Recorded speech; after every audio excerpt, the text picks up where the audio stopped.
this is lecture number 2 of GOC second, and in this lecture first we will complete the rearrangement, carbocation rearrangement, and then we will start with electrophilic addition reaction on alkene and alkyne. So first let's complete the carbocation rearrangement. So इस question को आप देखिए, इसमें आपको carbocation नजर आ रहा है। अब देखिए ये कार्बोकेटाइन के बगल वाले कार्बन पे अल्फा एच 0 है, तो यानी अब अभी इस कार्बोकेटाइन के पास 0 अल्फा एच है।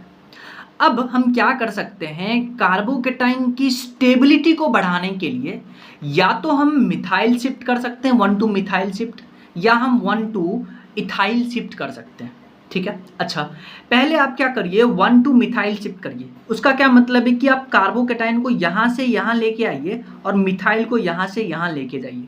तो क्या बनेगा, देखिए 1 to मिथाइल शिफ्ट कर रहे हैं तो कार्बोकेटाइन यहाँ आया और मिथाइल यहाँ पे आ गया। तो अब देखिए इस कार्बोकेटाइन के पास अल्फा एच कितना है, 3 2 5 2 7 7 अल्फा एच। तो ये 7 अल्फा एच कब मिल रहा है, जब हम कार्बोकेटाइन का 1 to मिथाइल शिफ्ट कर रहे हैं। अब आप 1 to इथाइल शिफ्ट करिए, यानी कार्बोकेटाइन को यहाँ लेके आइए और इथाइल को आप यहाँ लेके आइए। तो कार्बोकेटाइन को यहाँ लेके गए, इथाइल को यहाँ लेके गए, तो देखिए अब कार्बोकेटाइन के पास 3 3 6 2 8 8 अल्फा एच है। यानी कि रीअरेंजमेंट के बाद अल्फा एच बढ़ गया। अल्फा एच बढ़ने का मतलब है कार्बोकेटाइन का स्टेबिलिटी बढ़ गया। तो इस केस में हम 1 to इथाइल शिफ्ट करेंगे, ना कि 1 to मिथाइल शिफ्ट। ठीक है, अगर आपसे पूछ दे कि माइग्रेटरी एप्टीट्यूड मतलब कि कौन आसानी से शिफ्ट कर सकता है, तो सबसे ज़्यादा आसानी से हाइड्राइड, फिर ये ग्रुप, फिर ये और लास्ट में मिथाइल शिफ्ट होगा। तो ये ऑर्डर याद रखिएगा, ये है माइग्रेटरी एप्टीट्यूड, मतलब कौन आसानी से माइग्रेट कर जाएगा ताकि कार्बोकेटाइन का स्टेबिलिटी बढ़ सके। सिमिलरली आप इस क्वेश्चन को देखिए, इसमें अभी कार्बोकेटाइन के पास एक ही अल्फा एच है।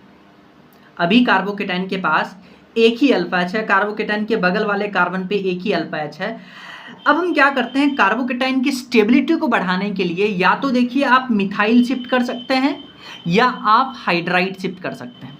तो अब आप क्या करिए, पहले मिथाइल शिफ्ट करिए। मिथाइल शिफ्ट करिएगा तो कार्बोकेटाइन यहाँ आएगा, मिथाइल यहाँ आएगा। तो कार्बोकेटाइन यहाँ आया, मिथाइल यहाँ आया। अब देखिए कार्बोकेटाइन के पास 3 3 2 5 अल्फा एच है। कब, जब हमने 1 to मिथाइल शिफ्ट किया। लेकिन अगर आप 1 to हाइड्राइड शिफ्ट करते हैं तो हाइड्राइड शिफ्ट करने के बाद देखिए कार्बोकेटाइन यहाँ आएगा, हाइड्राइड यहाँ आएगा। तो देखिए कार्बोकेटाइन यहाँ आया, हाइड्राइड यहाँ आया। अब देखिए कार्बोकेटाइन के पास 3 3 6 3 9 अल्फा एच है। पहले 5 अल्फा एच हुआ कब, जब आप मिथाइल शिफ्ट करवाते हैं। लेकिन जब आपने हाइड्राइड शिफ्ट करवाया तो 9 अल्फा एच, मतलब कार्बोकेटाइन का स्टेबिलिटी और बढ़ गया। और कार्बोकेटाइन का स्टेबिलिटी और बढ़ गया तो ये carbocation will be more stable. अब ध्यान से सुनिए, एक बार जब हम रीअरेंजमेंट करवाते हैं तो स्टेबिलिटी थोड़ा सा बढ़ता है, लेकिन अगर और ज़्यादा स्टेबिलिटी बढ़ रहा होगा तो हम और कार्बोकेटाइन का रीअरेंजमेंट करवाएंगे। कैसे, इस क्वेश्चन को देखिए। इसमें कार्बोकेटाइन, अभी कार्बोकेटाइन के पास 1 और 2 2 अल्फा एच है।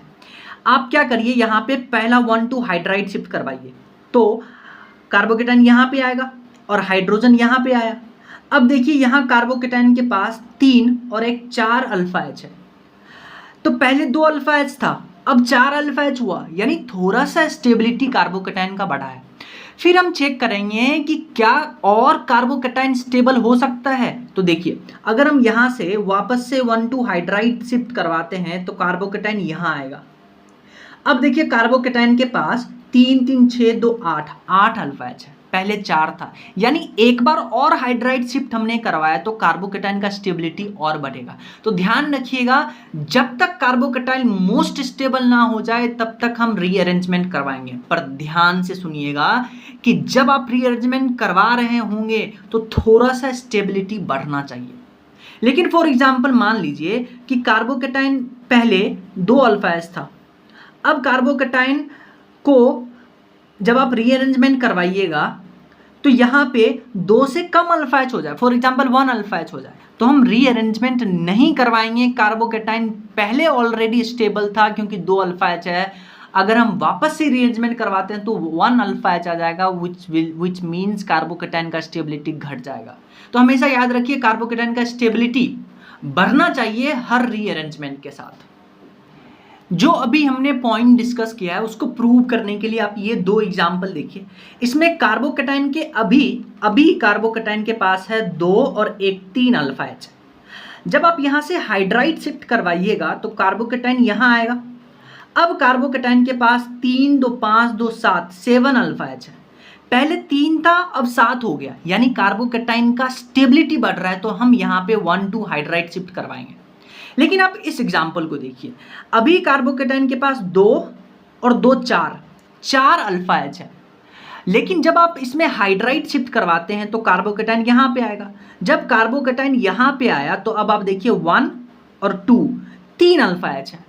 पहले 4 अल्फा एच था, अब 3 अल्फा एच हो गया। तो यहाँ पे स्टेबिलिटी डिक्रीज कर गया क्योंकि अल्फा एच कम हो गया। तो इस केस में हम हाइड्राइड शिफ्ट नहीं करवाएंगे क्योंकि कार्बोकेटाइन ऑलरेडी पहले स्टेबल था। जैसे आप इस एग्जाम्पल को देखिए, ये एग्जाम्पल बहुत इंपॉर्टेंट एग्जाम्पल है। अब ध्यान से सुनिए, यहाँ पे अभी कार्बोकेटाइन के पास 2 और 2 4 अल्फा एच है, ठीक है। अब देखिए कार्बोकेटाइन इधर भी रीअरेंजमेंट कर सकता है, कार्बोकेटाइन इधर भी रीअरेंजमेंट कर सकता है। तो हम दोनों केस की बात करते हैं। पहले मान लेते हैं कार्बोकेटाइन इस अल्फा एच के साथ क्या किया, रीअरेंजमेंट किया, यहाँ से हाइड्राइड शिफ्ट किया तो कार्बोकेटाइन यहाँ पे आएगा। जब कार्बोकेटाइन यहाँ पे आएगा तो यहाँ पे एक हाइड्रोजन गया तो ये CH2 हो जाएगा और कार्बोकेटाइन यहाँ पे आया पीएच के बगल में। तो देखिए अभी कार्बोकेटाइन जो है वो पीएच के साथ रेजोनेंस में है, ठीक है, तो थोड़ा सा स्टेबिलिटी हुआ। लेकिन अब आप क्या करिए, कार्बोकेटाइन को इधर रीअरेंजमेंट करने के बजाय आप कार्बोकेटाइन का इधर रीअरेंजमेंट करवाइए। तो पॉजिटिव चार्ज यानी कार्बोकेटाइन यहाँ पे आएगा, यानी ऑक्सीजन के बगल में। अब देखिए यहाँ पे ऑक्सीजन का लोन पेयर जो है, यहाँ कार्बोकेटाइन के वैकेंट ऑर्बिटल में अपना लोन पेयर डोनेट करके बैक बॉन्डिंग करेगा। और आपको पता है यहाँ पे बैक बॉन्डिंग हो रहा है, यहाँ पे कार्बोकेटाइन का पीएच के साथ रेजोनेंस हो रहा है। और मैंने आपको बताया था कि अगर कार्बोकेटाइन पीएच के पास है और कार्बोकेटाइन बैक बॉन्डिंग कर रहा है तो जो कार्बोकेटाइन बैक बॉन्डिंग कर रहा होगा वो ज़्यादा स्टेबल होगा एज कंपेयर टू पीएच वाला जहाँ रेजोनेंस कर रहा होगा। तो इस पॉइंट को लिखते हैं। अगर कार्बोकेटाइन पीएच के बगल में है और कार्बोकेटाइन बैक बॉन्डिंग कर रहा है तो स्टेबिलिटी बैक बॉन्डिंग वाले कार्बोकेटाइन का ज़्यादा होगा एज कंपेयर टू पीएच वाले का। तो ये याद रखिएगा। नेक्स्ट क्वेश्चन देखिए, इसमें अभी कार्बोकेटाइन के पास 1 और 2 अल्फा एच है। अब देखिए वापस से ये कार्बोकेटाइन इधर शिफ्ट हो सकता है, ये कार्बोकेटाइन इधर शिफ्ट हो सकता है। हम चेक करेंगे दोनों बना करके। पहले आप कार्बोकेटाइन को इधर शिफ्ट करवाइए। कार्बोकेटाइन को जब आप इधर शिफ्ट करवाइएगा तो कार्बोकेटाइन यहाँ पे आएगा। अब देखिए जब कार्बोकेटाइन यहाँ पे आया तो कार्बोकेटाइन ऐसे ग्रुप के नजदीक आ गया जो कि -m इफेक्ट लगा रहा है। और -m इफेक्ट क्या करता है, इलेक्ट्रॉन को विड्रॉ करता है। कार्बोकेटाइन के पास ऑलरेडी इलेक्ट्रॉन की कमी है, -m और कम कर रहा है, यानी यहाँ पे जब आप शिफ्ट करवाइएगा तो कार्बोकेटाइन का स्टेबिलिटी कम हो जाएगा। लेकिन आप कार्बोकेटाइन को यहाँ पे शिफ्ट करवाइए तो कार्बोकेटाइन एक ऐसे ग्रुप के पास में आएगा जो कि -m इफेक्ट लगा रहा है। और -m इफेक्ट इलेक्ट्रॉन डोनेट करता है तो कार्बोकेटाइन को इलेक्ट्रॉन चाहिए और कार्बोकेटाइन को इलेक्ट्रॉन मिल रहा है तो कार्बोकेटाइन यहाँ पे ज़्यादा स्टेबल होगा एज कंपेयर टू हियर। तो यहाँ पे ऐसे शिफ्टिंग होगा। डन। अच्छा इस क्वेश्चन को देखिए आप, यहाँ कार्बोकेटाइन देखिए, कार्बोकेटाइन एक यहाँ जा सकता है रीअरेंजमेंट करके और यहाँ भी जा सकता है। पहले हम यहाँ से यहाँ लेके जाते हैं। जब आप कार्बोकेटाइन को यहाँ लेके जाइएगा तो आपके पास ऐसा स्ट्रक्चर मिलेगा। यहाँ से यहाँ लेके गए तो आपके पास ऐसा स्ट्रक्चर मिलेगा। अभी देखिए ये कार्बोकेटाइन पाई बॉन्ड के साथ रेजोनेंस में नहीं है। लेकिन जब आप कार्बोकेटाइन को यहाँ से यहाँ रीअरेंजमेंट करवाइएगा तो यहाँ से यहाँ आ गया। अब देखिए ये कार्बोकेटाइन पाई बॉन्ड के साथ में रेजोनेंस है तो कार्बोकेटाइन का शिफ्टिंग ऐसे होगा, ना कि ऐसे। सिमिलरली आप इस एग्जाम्पल में देखिए, इस एग्जाम्पल में अभी कार्बोकेटाइन के पास 1 और 2, अभी यहाँ पे कोई अल्फा एच नहीं है। यहाँ पे कार्बोकेटाइन के पास यहाँ पे 2 अल्फा एच नजर आ रहा है। लेकिन जब आप कार्बोकेटाइन के का यहाँ पे मिथाइल 1 2 मिथाइल शिफ्ट करवाइएगा तो कार्बोकेटाइन यहाँ पे आएगा। यहाँ पे इसके पास 2 3 3 6 अल्फा एच मिलेगा। तो पहले 2 अल्फा एच था, अब 6 अल्फा एच है, तो यहाँ पे 1 2 मिथाइल शिफ्ट करवाएंगे और कार्बोकेटाइन का स्टेबिलिटी बढ़ाएंगे। अब एक पॉइंट ध्यान से सुनिए, अगर आपके पास कार्बोकेटाइन किसी अनसैचुरेटेड कार्बन पे है, फॉर एग्जांपल आपके पास है CH3 CH double bond CH। अब देखिए ये कार्बोकेटाइन अनसैचुरेटेड कार्बन पे है, तो जब भी कार्बोकेटाइन अनसैचुरेटेड कार्बन पे होता है तो ये कार्बोकेटाइन विल नेवर रीअरेंजेस। ये याद रखिएगा, ये कार्बोकेटाइन कभी नहीं रीअरेंज होगा, यानी कि positive charge on pi bond will never rearrange. तो इस पॉइंट को लिखते हैं। So positive charge on double bond, positive charge on unsaturated carbon never rearranges, positive charge on pi bond never rearrange. तो इस पॉइंट को याद रखिएगा। अब एक पॉइंट सुनिए कि कार्बोकेटाइन का जो स्टेबिलिटी है, उस स्टेबिलिटी को बढ़ाने के लिए कभी कभी क्या करते हैं हम, रिंग एक्सपेंशन करते हैं। क्या करते हैं? रिंग एक्सपेंशन करते हैं। रिंग एक्सपेंशन का क्या मतलब है, ध्यान से सुनिए।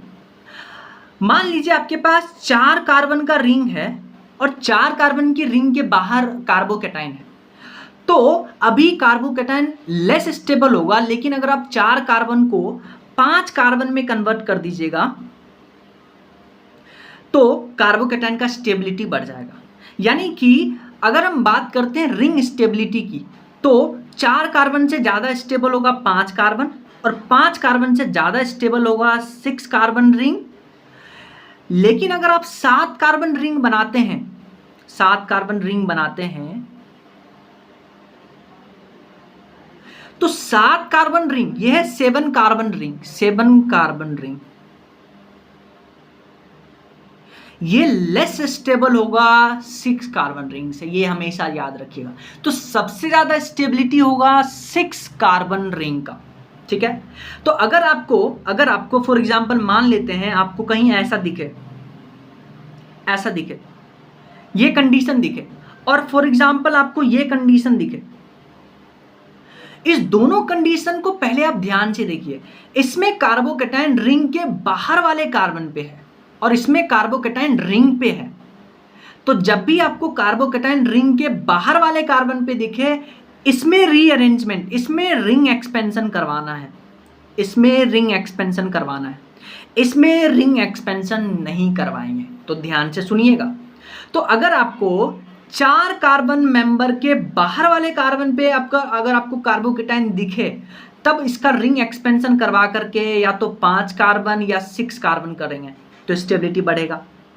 अगर 5 कार्बन से अगर आप 6 कार्बन जा रहे हैं, स्टेबिलिटी बढ़ेगा। लेकिन अगर आप 6 कार्बन से 7 कार्बन चल गए तो स्टेबिलिटी कम हो जाएगा। 4 से 5 जा सकते हैं, 5 से 6 जा सकते हैं, 6 से 7 नहीं जा सकते हैं। इस पॉइंट को याद रखिएगा। और इस पॉइंट को भी याद रखिएगा कि कब रिंग एक्सपेंशन करवाना है, कैसे। ध्यान से सुनिए, एक पॉइंट को ध्यान से देखिए। एक एग्जांपल के, मान लीजिए आपके पास एक 5 मेंबर रिंग है, 5 मेंबर, और अच्छे से बना लेते हैं। एक 5 मेंबर आपके पास रिंग है, ये रहा 5 मेंबर रिंग। अब इस 5 मेंबर रिंग के बाहर वाले कार्बन पे, ये देखिए कार्बन है, यहां पे है पॉजिटिव चार्ज। तो कंडीशन फुलफिल हो रहा है कि बाहर वाले कार्बन पे होना चाहिए कार्बोकेटाइन। तो 5 कार्बन से अगर हम 6 कार्बन चले जाते हैं तो स्टेबिलिटी बढ़ जाएगा। अब देखिए ध्यान से क्या करना है, जिस कार्बन पे पॉजिटिव चार्ज है उसके बगल वाले कार्बन को आप 1 नंबर दीजिए, ठीक है। और आप क्या करिए, यहां से इस बॉन्ड को ब्रेक कर दीजिए। क्या कर दीजिए? बॉन्ड को ब्रेक कर दीजिए। तो ये देखिए बॉन्ड पहले ऐसे था अटैच, अब ये बॉन्ड सेपरेट हो गया क्योंकि बॉन्ड हमने ब्रेक किया है। और इस बॉन्ड सेपरेटेड बॉन्ड को आप इससे अटैच कर दीजिए ऐसे। तो क्या किया हमने, यहां से इस बॉन्ड को तोड़ा हमने और इस बॉन्ड को यहां पे अटैच कर दिया। तो कैसा स्ट्रक्चर बनेगा, ध्यान से देखिए। इस बॉन्ड को तोड़ा हमने और इस बॉन्ड को यहां ऐसे अटैच कर दिया। इस बॉन्ड को तोड़े और इस बॉन्ड को तोड़ करके यहां अटैच कर दिए, और कार्बोकेटाइन यहां से यहां आ जाएगा। तो कार्बोकेटाइन यहां आ गया। तो देखिए कितना मेंबर रिंग हुआ, 1 2 3 4 5 6, 5 से 6 मेंबर रिंग में गए, 5 कार्बन से 6 कार्बन मेंबर में गए तो स्टेबिलिटी बढ़ेगा। अब हम इसको रीअरेंज कर लेंगे, तो रीअरेंजमेंट करने के बाद आपके पास कुछ ऐसा कार्बोकेटाइन मिलेगा। यहां पे पहले क्या था, ध्यान से सुनिए, यहां पे पहले था more angle strain, more angle strain, और जब 5 से 6 में गया तो यहां एंगल स्ट्रेन क्या हो गया, रिड्यूस हो गया, एंगल स्ट्रेन रिड्यूस्ड। तो ऐसे करेंगे एक्सपेंशन, समझ में आया? जैसे आप इस क्वेश्चन को देखिए, इसमें देखिए 5 मेंबर रिंग है और 5 मेंबर रिंग के बाहर वाले कार्बन पे कार्बोकेटाइन है, तो कंडीशन लग रहा है कि हम कहीं रिंग एक्सपेंशन करवा ले, 5 से 6 रिंग में गए तो स्टेबिलिटी बढ़ जाए। तो आप क्या करिए, इस वाले बॉन्ड को तोड़िए और इस वाले बॉन्ड को तोड़ करके यहाँ अटैच करिए। तो देखिए आपके पास 1-2 बॉन्ड शिफ्ट है, तो बॉन्ड ऐसा बना, कार्बोकेटाइन यहाँ आया। अब इसको हम रीअरेंज कर लेंगे, तो रीअरेंज करके यहाँ पे देखिए कार्बोकेटाइन ये आएगा, रीअरेंज कर लिए तो कार्बोकेटाइन 6 मेंबर रिंग बना। अब यहाँ पे 6 मेंबर रिंग बना। अब यहाँ पे देखिए कार्बोकेटाइन के पास यहाँ पे है 2 अल्फा एच, यहाँ अल्फा एच नहीं है, यहाँ है 2 अल्फा एच। लेकिन अगर हम कार्बोकेटाइन को यहाँ से यहाँ शिफ्ट कर देते हैं 1-2 मिथाइल शिफ्टिंग से, तो कार्बोकेटाइन का स्टेबिलिटी और बढ़ जाएगा। तो देखिए हमने क्या किया, जो पहले यहाँ 2 अल्फा एच है, हमने 1-2 मिथाइल शिफ्ट किया, कार्बोकेटाइन को यहाँ लेके आए। अब देखिए कार्बोकेटाइन के पास 3, 2, 5 और 6 अल्फा एच है। तो रिंग एक्सपेंशन के बाद फिर आप चेक करिएगा कि कार्बोकेटाइन का स्टेबिलिटी बढ़ेगा कोई अरेंजमेंट करने से, 1-2 मिथाइल शिफ्ट, 1-2 हाइड्राइड शिफ्ट से, तो आप वो भी करवाइएगा ताकि कार्बोकेटाइन और ज़्यादा स्टेबल हो। सो अभी हमने बात किया था कि रिंग एक्सपेंड करने से कार्बोकेटाइन का स्टेबिलिटी बढ़ रहा था, लेकिन कभी कभी क्या होता है कि रिंग को कॉन्ट्रैक्ट करने से भी कार्बोकेटाइन का स्टेबिलिटी बढ़ता है। कैसे, ध्यान से सुनिए, देखिए ध्यान से सुनिए, ये रिंग कॉन्ट्रैक्ट का सिर्फ एक ही एग्जाम्पल हमारे सिलेबस में, वो है 4 कार्बन का। मान लेते हैं आपके पास ऐसे कार्बोकेटाइन गिवन है और एक कार्बोकेटाइन ऐसे गिवन है, ठीक है? ध्यान से सुनिए, रिंग के बाहर वाले कार्बन पे कार्बोकेटाइन है, तब यहां पे हमेशा हम रिंग एक्सपेंशन करवाएंगे, हमेशा याद रखिएगा, वेरी इंपॉर्टेंट पॉइंट। लेकिन 4 मेंबर रिंग के ऊपर कार्बोकेटाइन है, तब यहां पे हम रिंग कॉन्ट्रैक्शन करवाएंगे। तो सुनिए कैसे कॉन्ट्रैक्शन करवाएंगे। आप क्या करिए, कार्बोकेटाइन के बगल वाले कार्बन पे पॉजिटिव बनाइए और यहां निगेटिव बनाइए, और आप क्या करिए, इस नेगेटिव और पॉजिटिव को आप ऐसे अटैच कर दीजिए। तो ये बॉन्ड तोड़िए, तोड़ करके यहाँ पॉजिटिव यहाँ नेगेटिव, इस बॉन्ड को तोड़ करके आप इधर बनाइए, तो क्या बनेगा, ध्यान से देखिए, इस बॉन्ड को हमने तोड़ करके इधर बनाया तो ऐसे कुछ स्ट्रक्चर बनेगा, और ये इधर और कार्बोकेटाइन यहाँ आ गया, ऐसा कुछ स्ट्रक्चर बनेगा। जब आप इसको रीअरेंज करिएगा तो आपके पास कुछ ऐसा स्ट्रक्चर देखने को मिलेगा, 3 मेंबर रिंग और यहाँ पे CH2 पॉजिटिव। अब ध्यान से देखिए, क्या रिंग कॉन्ट्रैक्ट करने के बाद आपको एक ऐसा कंपाउंड मिला है जिसको हम बहुत बचपन से जानते हैं, इसको बुलाते हैं साइक्लोप्रोपाइल मिथाइल कार्बोकेटाइन। क्या बुलाते हैं? साइक्लोप्रोपाइल मिथाइल कार्बोकेटाइन, जो आपको पता है, इसको प्यार से हम CPM कैटाइन भी बुलाते हैं। और आपको पता है ये क्या करेगा, डांसिंग रेजोनेंस। तो देखिए, जहां पहले कार्बोकेटाइन लेस स्टेबल था, अब हमने रिंग कॉन्ट्रैक्ट करवा करके कार्बोकेटाइन का स्टेबिलिटी बढ़ा दिया, तो रिंग कॉन्ट्रैक्ट करने पर भी कार्बोकेटाइन का स्टेबिलिटी बढ़ता है। कंडीशन याद रखिएगा, सिर्फ 4th मेंबर रिंग में लगेगा, वो भी कार्बोकेटाइन रिंग के ऊपर होना चाहिए, ना कि रिंग के बाहर वाले कार्बन पे। कार्बोकेटाइन रीअरेंजमेंट हम लोगों ने कंप्लीट कर लिया है। अब हम बात करते हैं chemical reaction of alkene and alkyne, ठीक है? हमने पढ़ा था कि एल्कीन और alkyne mainly electrophilic addition reaction देंगे, तो वो अभी हम अब पढ़ना स्टार्ट करेंगे। पहले हम ये जानेंगे कि एल्कीन और एल्काइन एल्कीन और एल्काइन का कौन कौन से रीएजेंट के साथ हम लोग रिएक्शन पढ़ेंगे डिटेल में। तो पहले एल्कीन और एल्काइन का रिएक्शन पढ़ेंगे कॉन्सेंट्रेटेड HX के साथ में, कॉन्सेंट्रेटेड H2SO4 के साथ में, डाइल्यूट H2SO4, या आपको ऐसा कंडीशन लिख के दे दे या डाइल्यूट H2SO4 और HgSO4 के साथ में। तो इन सब के साथ हम एल्कीन और एल्काइन का रिएक्शन पढ़ेंगे।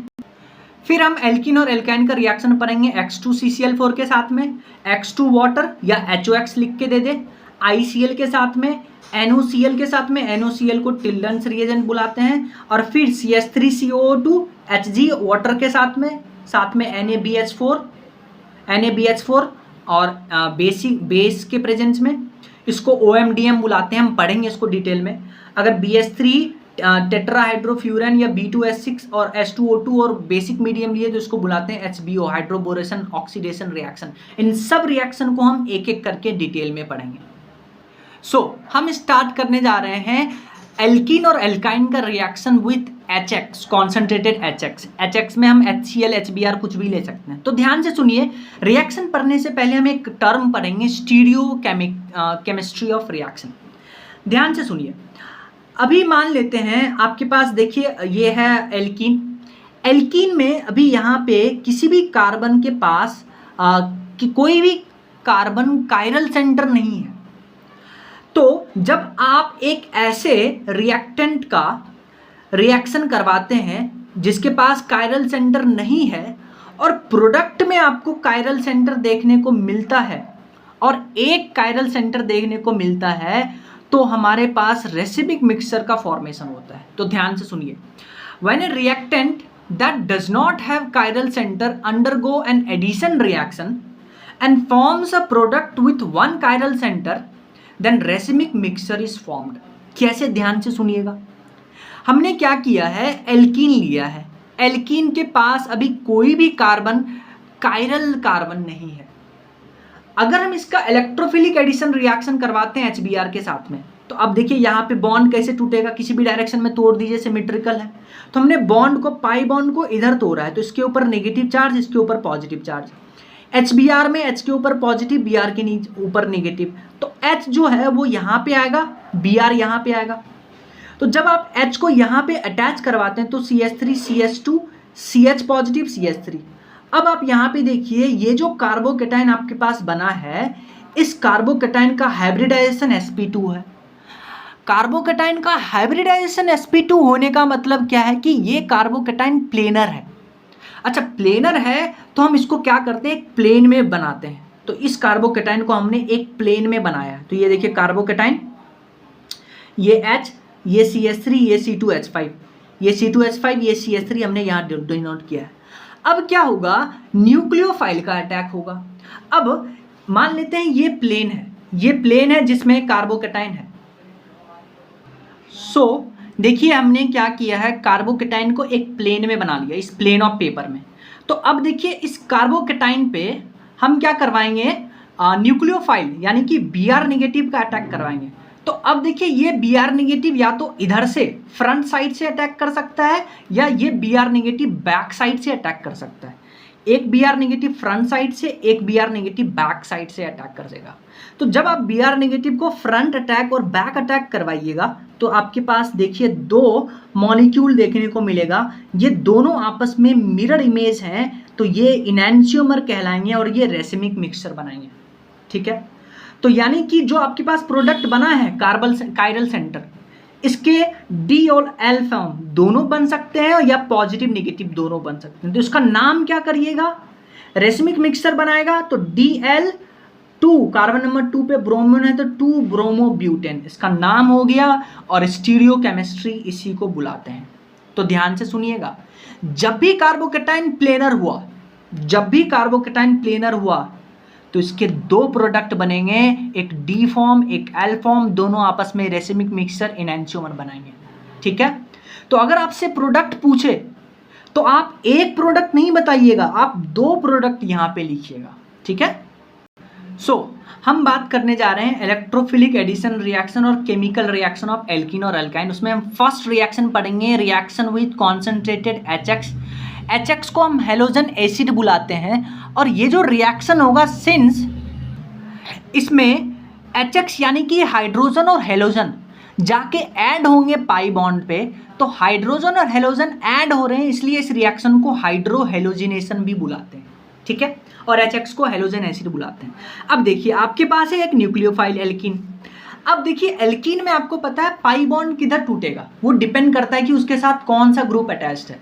अगर +M ग्रुप अटैच्ड है यानी कि इलेक्ट्रॉन डोनेटिंग ग्रुप अटैच्ड है तो पाई बॉन्ड इधर टूटेगा, और इलेक्ट्रॉन विड्रॉइंग ग्रुप अटैच है तो पाई बॉन्ड इधर टूटेगा।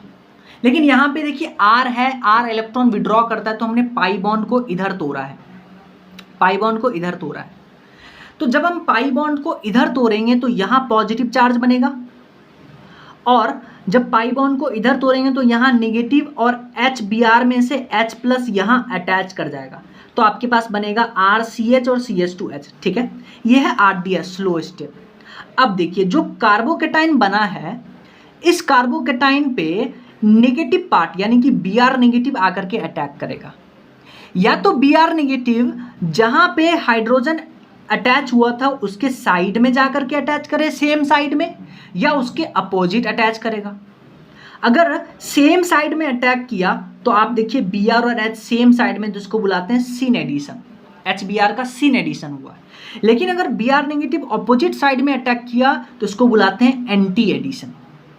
अब ये जो कार्बोकेटाइन बना है आपको, आप देखिए ये कार्बोकेटाइन जो है sp2 है यानी कि प्लेनर है, तो concentrated reaction with concentrated HX halogen acid के साथ न्यूक्लियोफाइल का या तो सिन एडिशन हो सकता है या एंटी एडिशन हो सकता है। अब इस रिएक्शन में सुनिए, देखिए HBr में पहले H+ पे न्यूक्लियोफाइल अटैक कर रहा था, तो आपके पास डिफरेंट हो सकते हैं, जैसे HF हो सकता है, HCl हो सकता है, HBr हो सकता है, HI हो सकता है। तो इन सब में से सबसे तेज रिएक्ट कौन करेगा? जो सबसे आसानी से H+ देगा, क्योंकि न्यूक्लियोफाइल पहले H+ पे ही अटैक कर रहा है। तो देखिए HI जो है वो सबसे अच्छा H+ डोनर है, तो इन सब में सबसे अच्छा रिएक्ट करेगा HI। तो अगर हम ऑर्डर की बात करते हैं रिएक्टिविटी ऑफ हेलोजन एसिड, तो सबसे ज़्यादा HI रिएक्ट करेगा, फिर HBr, फिर HCl और सबसे लास्ट में HF, ठीक है। तो इस पॉइंट को लिख लेते हैं। उस पॉइंट को लिखने से पहले आप एक और पॉइंट समझिए कि सिंस यहाँ पे कार्बोकेटाइन बन रहा है, और मैंने आपको पहले बताया कि कार्बोकेटाइन अगर बनेगा तो हम रीअरेंजमेंट सोचेंगे। रीअरेंजमेंट सोचने से ये फायदा मिलेगा कि कार्बोकेटाइन स्टेबल अगर होगा तो हम रीअरेंजमेंट करवाएंगे, उसके बाद हम नेगेटिव पार्ट का उस पर एडिशन करवाएंगे, ठीक है। तो इस दोनों पॉइंट को लिखते हैं। Carbocation intermediate is formed, rearrangement में be possible, and rate of reaction किसका ज़्यादा होगा? HI का ज़्यादा, फिर HBr, फिर HCl, फिर HF, यानी कि HI मैक्सिमम एसिड है, easily give H+, rate of ER will increase. वो जो हमने बात किया था कि पाई बॉन्ड किधर ब्रेक करेगा, वो डिपेंड करता है कौन सा ग्रुप अटैच्ड है। इलेक्ट्रॉन डोनेटिंग ग्रुप अटैच है तो पाई बॉन्ड इधर टूटेगा, इलेक्ट्रॉन विड्रॉइंग ग्रुप अटैच है तो पाई बॉन्ड इधर टूटेगा, इलेक्ट्रॉन विड्रॉइंग ग्रुप की तरफ। अब हम एक इम्पॉर्टेंट रूल के बारे में बात करते हैं, ऑल्दो ये रूल उतना वैलिड नहीं होगा हमारे क्वेश्चन सॉल्विंग में, पर पढ़ना जरूरी है। रूल का नाम है मार्कोनिकॉफ रूल, जिसको हम शॉर्ट में MK रूल कहते हैं। ये रूल क्या कहता है सुनिए, ये रूल कहता है कि रीएजेंट में नेगेटिव पार्ट अनसैचुरेटेड कार्बन पे वहाँ अटैक करेगा जहाँ पे हाइड्रोजन कम है, यानी HBr में जो Br नेगेटिव पार्ट है वो अनसैचुरेटेड कार्बन में वहाँ पे अटैक करेगा जहाँ पे नंबर ऑफ हाइड्रोजन कम है। तो देखिए यहाँ पे नंबर ऑफ हाइड्रोजन कम है तो Br यहाँ अटैच किया, H यहाँ पे। तो rule states that negative part of the reagent gets attached to that unsaturated carbon which possesses lesser number of hydrogen atom. पर ये रूल कहाँ काम नहीं करेगा वो देखिए।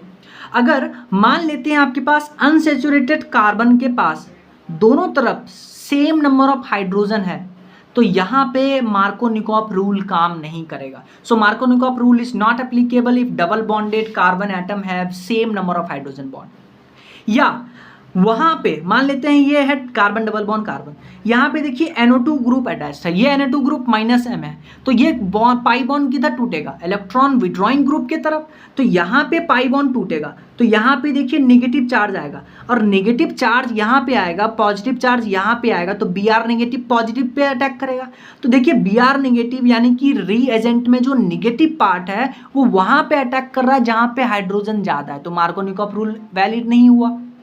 तो ध्यान से सुनिए, नेक्स्ट केस का जहां पे एमक्यू रूल एप्लीकेबल नहीं है कि not applicable in case where double bonded carbon atom is directly attached to strong electron withdrawing group, क्योंकि इलेक्ट्रॉन विड्रॉइंग ग्रुप अटैच होगा कार्बन डबल बॉन्ड कार्बन से, तो pi bond electron withdrawing group की तरफ टूटेगा, तो जिधर टूटेगा उधर नेगेटिव और दूसरे वाले पे पॉजिटिव। जैसे NH3 देखिए माइनस एम इफेक्ट शो करता है, पाई बॉन्ड इसके तरफ टूटेगा तो पॉजिटिव यहाँ बनेगा जहाँ पे हाइड्रोजन ज़्यादा है, तो Br तो यहीं पे अटैक करेगा जहाँ पे हाइड्रोजन ज़्यादा है, तो M के रूल तो काम ही नहीं किया। तो ये पॉइंट याद रखिएगा, हमेशा हम मार्कोनिकॉफ रूल नहीं यूज़ करेंगे, हमेशा हम कार्बोकेटाइन बनाएंगे और कार्बोकेटाइन का हमेशा स्टेबिलिटी चेक करेंगे प्रोडक्ट बनाने के लिए। अब हम कुछ क्वेश्चन करेंगे EAR पे, reaction of alkene with halogen acid, ठीक है। तो रिएक्शन विथ HX करवा रहे हैं, तो आपके पास देखिए ये एल्कीन है और HCl के साथ रिएक्शन करवा रहे हैं। अब आप देखिए इस पाई बॉन्ड को अगर आप इस पे तोड़ते हैं तो पाई बॉन्ड यहाँ तोड़ते हैं तो यहाँ पे बनेगा कार्बोकेटाइन। देखिए पाई बॉन्ड अगर हम इधर तोड़ते हैं तो कार्बोकेटाइन जो है वो यहाँ पे बनेगा, पाई बॉन्ड को इधर तोड़े तो कार्बोकेटाइन यहाँ पे बनेगा, ठीक है। HCl में H तो यहाँ पे अटैच हो गया इसलिए CH3। अब देखिए ये कार्बोकेटाइन के पास 4 अल्फा H है, अगर हम इस कार्बोकेटाइन का यहाँ पे हाइड्राइड शिफ्ट करवा दे तो कार्बोकेटाइन यहाँ पे आएगा, और जब कार्बोकेटाइन यहाँ पे आएगा तो अब इसके पास देखिए 8 अल्फा H है, तो कार्बोकेटाइन का स्टेबिलिटी बढ़ रहा है, तो इसलिए हम यहाँ पे रीअरेंजमेंट करवाएंगे। अब देखिए यहाँ पे पॉजिटिव है, हम Cl नेगेटिव यहाँ अटैक करवाएंगे तो हमारे पास प्रोडक्ट ऐसा बनेगा। तो हमेशा जब भी कार्बोकेटाइन बनेगा तो रीअरेंजमेंट का ख्याल रखिए। नेक्स्ट क्वेश्चन देखिए, इसमें अगर हम पाई बॉन्ड को इधर तोड़ते हैं, पाई बॉन्ड को इधर तोड़े तो इधर नेगेटिव इधर पॉजिटिव। अब ये कार्बोकेटाइन देखिए ज़्यादा स्टेबल है तो D+Cl नेगेटिव, तो जब हम कार्बोकेटाइन जब इस पाई बॉन्ड को इधर तोड़े तो यहाँ नेगेटिव D+ यहाँ अटैक करेगा तो D यहाँ जुड़ गया, फिर पॉजिटिव पार्ट पे Cl- अटैक करेगा तो यहाँ Cl जुड़ गया, तो प्रोडक्ट हमारे पास ऐसा बना। नेक्स्ट क्वेश्चन देखिए, आपके पास ये एल्कीन और HCl का साथ रिएक्शन करवाते हैं। अब देखिए ये पाई बॉन्ड को तोड़ने का 2 तरीका है, या तो पाई बॉन्ड तोड़ करके इस कार्बन पे लेके आए या पाई बॉन्ड तोड़ करके इस कार्बन पे लेके आए। तो आप दोनों चेक करिए कि कौन सा पाई बॉन्ड किधर तोड़ने से अल्फा H जो है यानी कि कार्बोकेटाइन किधर ज़्यादा स्टेबल होगा। जब आप इस पाई बॉन्ड को इधर तोड़िएगा, पाई बॉन्ड को इधर तोड़िएगा, इधर नेगेटिव इधर पॉजिटिव, जब पॉजिटिव यहाँ बनेगा तो यहाँ देखिए अल्फा H 3 अल्फा H है, लेकिन जब आप पाई बॉन्ड को इधर तोड़िएगा तो यहाँ पे बनेगा कार्बोकेटाइन। अब इस कार्बोकेटाइन के पास 4 अल्फा H है, तो किधर तोड़ना फायदेमंद है? इधर तोड़ना फायदेमंद है। इधर तोड़ेंगे, यहाँ नेगेटिव पे H+ जुड़ गया, यहाँ पे पॉजिटिव पे Cl- जुड़ेगा, आपके पास प्रोडक्ट ऐसा बनेगा। इस क्वेश्चन को देखिए, वेरी इंपॉर्टेंट क्वेश्चन। इसमें बोला है total products formed on addition of HBr to ब्यूट-1-ene। बोला है कि ब्यूट-1-ene का जब हम HBr का एडिशन करवाते हैं, HBr का एडिशन ब्यूट-1-ene पे, तो टोटल प्रोडक्ट कहने का मतलब है कि माइनर प्लस मेजर आपको दोनों बनाना है, इसलिए टोटल प्रोडक्ट बोला है। तो ठीक है, हमारे पास ये है 1-ब्यूटीन। जब आप इस 1-ब्यूटीन का इस पाई बॉन्ड को 2 तरीके से तोड़ सकते हैं, या तो पाई बॉन्ड इधर तोड़ सकते हैं या पाई बॉन्ड इधर तोड़ सकते हैं। जब आप इस पाई बॉन्ड को इधर तोड़िएगा तो इसके ऊपर नेगेटिव इधर पॉजिटिव, तो ये देखिए पहला पार्ट। फिर जब आप पाई बॉन्ड को इधर तोड़िएगा तो यहाँ पॉजिटिव, तो ये देखिए दूसरा पार्ट। तो कौन सा कार्बोकेटाइन ज़्यादा स्टेबल है? ये कार्बोकेटाइन ज़्यादा स्टेबल है, तो इससे मेजर प्रोडक्ट बनेगा, इससे माइनर प्रोडक्ट बनेगा। हमसे दोनों प्रोडक्ट पूछा है, तो अब आप देखिए ये जो कार्बोकेटाइन है, क्या ये कार्बोकेटाइन आपको कायरल सेंटर दिख रहा है इसमें, और प्लेनर भी दिख रहा है, यानी कि प्लेनर कार्बोकेटाइन कायरल सेंटर, यहाँ 2 प्रोडक्ट बनेगा D और L, और यहाँ ये माइनर बनेगा। तो टोटल कितने प्रोडक्ट हो गए? 1, यहाँ से 2, तो 1 2 3, टोटल 3 प्रोडक्ट बनेंगे। तो हमेशा स्टीरियोकेमिस्ट्री का ध्यान रखा करिए। नेक्स्ट आपके पास ये क्वेश्चन है, वेरी इंपॉर्टेंट क्वेश्चन। इसमें भी HBr का एडिशन करवाना है एल्कीन पे। अब देखिए इस पाई बॉन्ड को तोड़ने का 2 तरीका, या तो हम पाई बॉन्ड को तोड़ करके इधर ला सकते हैं या पाई बॉन्ड को तोड़ करके इधर ला सकते हैं। दोनों केस चेक करते हैं किसमें कार्बोकेटाइन का स्टेबिलिटी ज़्यादा होगा। अगर आप इस पाई बॉन्ड को तोड़ करके इधर लाइएगा तो कार्बोकेटाइन यहाँ बनेगा, कार्बोकेटाइन जब यहाँ बनेगा तो इसके पास देखिए 5 अल्फा एच है, लेकिन जब आप इस पाई बॉन्ड को तोड़ करके इधर लेके आइएगा तो कार्बोकेटाइन अब यहाँ बनेगा, और यहाँ पे देखिए कार्बोकेटाइन के पास है 2 अल्फा एच है, एक यही 2 अल्फा एच है। तो किधर तोड़ना फायदेमंद है? इधर तोड़ना फायदेमंद है, क्योंकि कार्बोकेटाइन यहाँ पे 5 अल्फा एच है।